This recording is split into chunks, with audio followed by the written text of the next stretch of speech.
আসসালামু আলাইকুম সবাইকে। আবারও আমার নতুন একটি ব্লগে সবাইকে ওয়েলকাম। একটু অসুস্থ, তাই একটু ঝাল জাতীয় কিছু খেতে মন চাচ্ছিল, কিন্তু আমার ঢং দেখে সেটা বোঝা যাচ্ছে না। তো রান্নাঘরে চলে গেলাম। চলে যাওয়ার পরে ভাবলাম যে একটু ঝাল ঝাল নুডলস রান্না করি। তাই একটু পেঁয়াজ, রসুন আর কাঁচামরিচ একটু ভেজে নিচ্ছিলাম। তারপরে এই যে একটু পানি দিয়ে দিলাম। আমার একটু স্যুপ নুডলস খাইতে অনেক ভাল লাগে, তাই আমি অনেকগুলো পানি দিছি। তারপরে মনে হচ্ছে তেলের কণাগুলো জল করে আমাকে দেখছে, খুব ভাল লাগলো। তারপরে একটু নেড়ে দিলাম। নেড়ে দেওয়ার পরে পানিটা গরম হওয়া পর্যন্ত ওয়েট করব। এই তো পানিটা গরম হওয়ার পরে নুডলস আর নুডলসের মশলাগুলো দিব। তারপরে একটু ঢং করে নিলাম।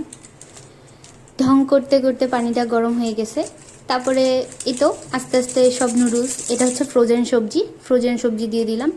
তারপরে নুডলসের মশলাটা দিয়ে দিলাম। একদম একটুও প্যাকেটের মধ্যে যেন না থাকে, তাই একদম পুরো প্যাকেট ভালোভাবে মশলাগুলো বের করে নিয়েছি।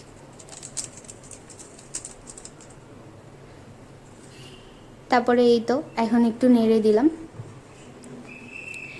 নেড়ে দেওয়ার পরে আর একটু গরম হওয়া পর্যন্ত ওয়েট করব।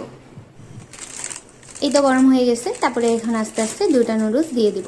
যে একটা দিলাম, তারপরে এই যে আরেকটা দিব। তারপরে নুডলসটা সিদ্ধ হওয়া পর্যন্ত ওয়েট করব। সিদ্ধ হয়ে গেলেই নুডলসটা রেডি হয়ে যাবে। এই তো নুডলসটা প্রায় হয়েই আসছে। এই তো নুডলসটা হয়ে গেছে। এখন আমি বাটিতে ঢেলে নিছি, এখন খাবো। আল্লাহ হাফেজ সবাইকে।